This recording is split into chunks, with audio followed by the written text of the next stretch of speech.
Don't allow any offense to slip to the next day. Jesus taught us last week that 490 times in a day, 70 times 7, we should forgive. But then, don't allow the offense to go to the next day. Confront the offense, settle the offense quickly, so that there is reconciliation, so that your channel between you and God will not be blocked. In Acts chapter 23, Acts chapter 23, in verse number 1, he said, and Paul, honestly beholding the council, said, men and brethren, I have lived in all good conscience before God until this day. Verse 2, and the high priest Ananias commanded them that stood by him to smite him on the mouth. In verse 3, then said Paul unto him, Paul was speaking to the high priest. He spoke roughly to the high priest. He said, God shall smite thee, thou whited wall. For seated thou to judge me after the law, and commandest me to be smitten contrary to the law, in annoyance for what the priest or the man did, the high priest. Paul spoke roughly to him. In verse 4, and they that stood by said, revilest thou God's high priest? Other people, they don't care who is pastor, who is high priest. They can speak to him anyhow, insult him anyhow.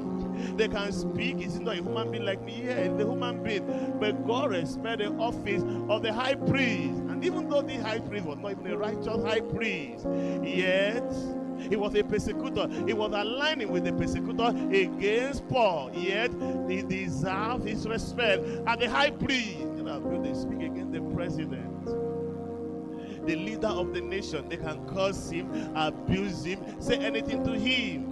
We are not against criticizing a government. We are not against constructive criticism of any leader at any level. But that does not mean you should insult them, you should abuse them, you should cut them down, you should make them look like non-entity. Some of them are older than your father.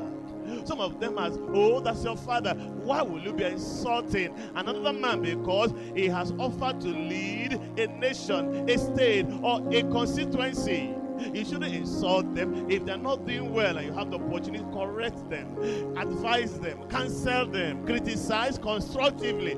But don't curse, don't abuse, don't insult a man of authority, your managing director, your chairman in the office, or anybody of high position, or president or governor, or even the pastor, the high priest. Immediately Paul had, you reviled God's high priest. What did Paul do? In verse 5, then said Paul, I wist not, brethren, that he was the high priest. For it is written, thou shalt not speak evil of the ruler of thy people. All the people that write lies against rulers, and the people that speak lies against rulers, they must apologize. They must make restitution. They must reconcile and settle and retrieve falsehood against people. Sometimes you don't want somebody to occupy a position. You can cook up lies. You can be in the office politics, and you write a false petition against another person because you don't want to be promoted.